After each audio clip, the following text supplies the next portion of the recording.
በስመ አብ ወወልድ ወመንፈስ ቅዱስ አሐዱ አምላክ አሜን። እንኳን ለጌታችንና ለመድኃኒታችን የኢየሱስ ክርስቶስ የትንሣኤ በዓል በሰላም አደረሳችሁ አደረሰን።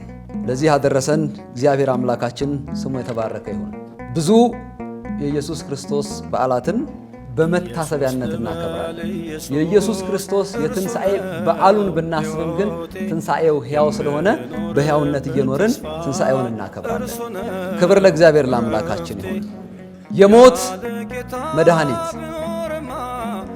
የኃጢአት ክፋቱ ከእግዚአብሔር መለየቱ፣ ባለመታዘዝ ጠንቅ ሞት ይዞ መምጣቱ፣ ይሄ ግብር ውጤቱ በሞት መታተሙ፣ የመገናኛው አውድ ተዘግቶ መክረሙ፣ የዚህ ቁርጥ ብያኔ አሳዛኝ ፍጻሜው በአንድ ሰው ምክንያት በሁሉም መምጣቱ፣ የሚደንቀው ግና ጽድቅም ብድራቱ በሞት መገኘቱ፣ ለኃጢአት ተቀብሮ ለጽድቅ መነሳቱ፣ አስደናቂው እውነት በአንዱ መታዘዝ ሕይወት ይዞ መምጣቱ፣ ያ የሙት መቃብር በትንሣኤ ብርሃን ዳግም መከፈቱ፣ መጋረጃውን ቀዶ ወደ ሰማይ መቅደስ የገባ ሊቀ ካህን አንድ መታየቱ፣ በደም ተመርቆ በእርቅ መገባቱ፣ የሚያስገርመው ለዓለሙ ሁሉ የሕይወት መግቢያ በር በእምነት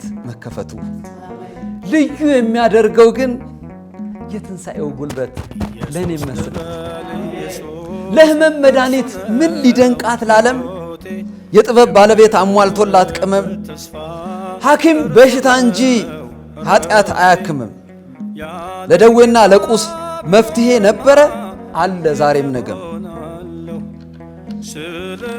በሥጋ ሕመም ምክንያት ታክሞና ቅሞ የማይቀረው ያ ሞት ከመጣ ጨክኖ የሕመም መፍትሄ የመድኃኒት ተስፋ በቃ ትርጉም አጣ። በሥጋ ሕመም ምክንያት ታክሞና ቅሞ የማይቀረው ያ ሞት ጨክኖ ከመጣ የሕመም መፍትሄ የመድኃኒት ተስፋ በቃ ትርጉም አጣ። ውሎ ውሎ ከቤት ኑሮ ኑሮ መሬት ከሰው አይታጣ። ገዳይ ገድሎ ይጥፋ አዳኝ ሞቶ ሲያኖር ኢየሱስ በትንሣኤ አስወግዶት ከምድር ለሞት መድኃኒቱ በሰማይ አንድ አለ። ከዘላለም ስቃይ የሚገላግለን ኢየሱስ የተባለ የሞት መድኃኒቱን በእምነት ተወግቼ ከኃጢአት መግነዝ በርሱ ተፈትቼ ከተጫነኝ ዓለም የሞትን መቃብር በስሙ ከፍቼ ተነስቼ ዘመርኩ ኢየሱስ ኢየሱስ ኢየሱስ እጆቼን ዘርግቼ አሜን።